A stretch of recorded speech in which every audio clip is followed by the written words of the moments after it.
ng deadline ng COMELEC at kung hindi tayo nagkakamali sa araw po ng Lunes, yung huling araw po ng pagpaparehistro para po makaboto sa Barangay Sangguniang Kabataan Election sa buwan po ng Nobyembre, attorney. Yeah, sa kasalukuyan, di po kami nagsasagawa ng voter registration sa Nepo Mall, Dagupan City. So, today, tomorrow, and on Monday, dito na ho. Wala na hong registration sa tanggapan namin sa City Hall. Kaya pinapaalalahanan namin ang lahat na magtungo ho dito sa Nepo Mall kung nais nyo makahabol sa last day ng registration. Attorney, nakamit ba natin na yung target na bilang ng mga magpaparehistro, yung expected po na inyong pong tanggapan? Yeah, basically, nung huling ERB hearing natin, meron na ho tayong naitalang 143,500 plus na registered voters. That was as of March 31. Now, from April up to the last day, sa tingin ko marireach natin yung quota natin na target na 144,000. Attorney, kung pagbabasehan natin yung bilang po ng mga nagparehistro sa inyo pong tanggapan na dyan po sa inyo pong kinaroroonan ngayon, mainam ba na nakapagsagawa po ng on-site o yung paglilipat po ninyo, pagpunta po ninyo dyan po sa mall para po makapagsagawa ng registration, attorney?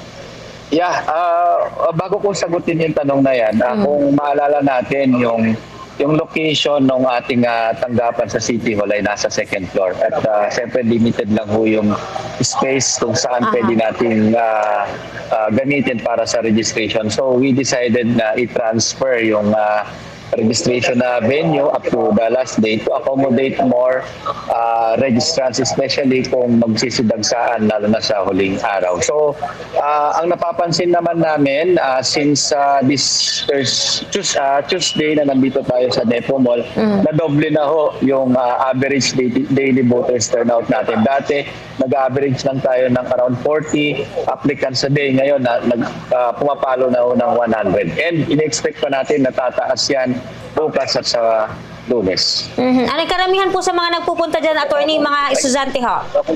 Yeah, actually yan naman talaga yung hinahanap natin. Kasi ang assumption natin pag regular voter na ay nakaregister na at nakalahok na ng mga nakaraang halalan. But siyempre, binibigyan po natin ng pagkakataon. Regular voters, pati ho yung mga 15 to 17 na tumabol on the last day. So wala na po bang and to give you data, actually ang napansin ho namin, karamihan talaga na nagpaparegister ngayon is yung mga 15 to 17 years old. So nangangahulugan po ito na marami pong kabataan natin yung open din na nais pong ma-engage sa pagboto po para po sa nalalapit na eleksyon. Well, that's our expectation kaya ho sila nagpaparegister is para maging registered voter at siyempre makalahok sa mga susunod na halala. Yes po. Attorney, wala na bang chance na mapalawig pa ito pong ito pong pagpaparehistro natin kasi lalong-lalo na itong buwan po ng Mayo, siyempre bakasyon pa po ng ating mga kabataan po sa kanilang eskwelahan.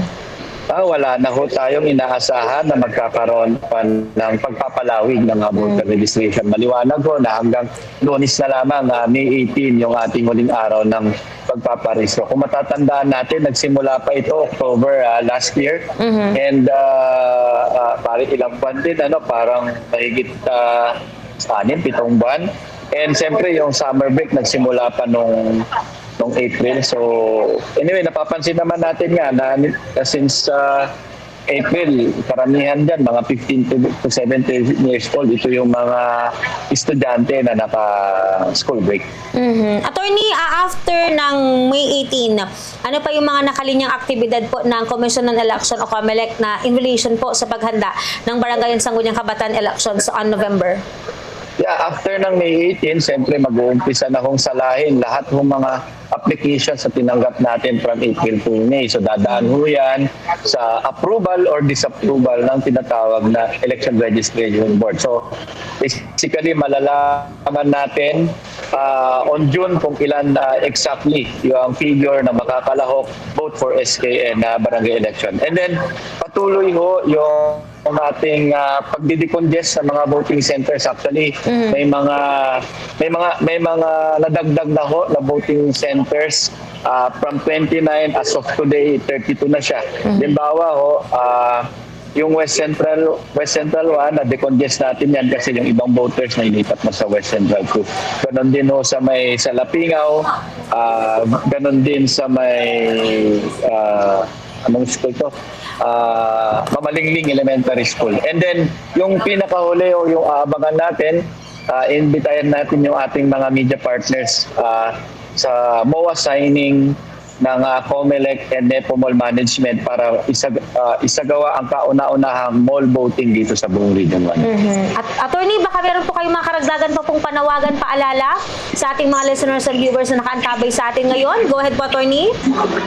Yeah, muling paalala po na hanggang May 18 na lamang yung isinasagawa nating voter registration upang kayo ay makaboto at makalahok sa darating na barangay and SK elections. Kami po, ang tanggapan ho ng COMELEC ay nandito sa NEPO Mall. Dito ho namin isasagawa ang registration bukas at sa Lunes. At sa Lunes naman po, maaari ho kami magpatupad ng early cut-off period. Depende ho yan sa haba ng pila. So, sana ho magtungo kayo ng maaga dito ho sa NEPO Mall Dagupan. And syempre, magdala ho ng tamang requirements. So, ulitin ko lang ho, lahat ho ng mga SK, lahat ho ng mga regular voter na hindi pa nakakarehistro, lahat ho ng gustong magpa-reactivate ng kanilang registration record, lahat ng gustong mag-transfer, lahat ng gusto na mag-change status, magtungo ho kayo dito sa NEPO Mall. And siyempre magdala ho ng mahabang pasensya kasi lalo na sa huling araw, talagang kakain ho ng oras yung, lalo na kung mahaba ho yung pila.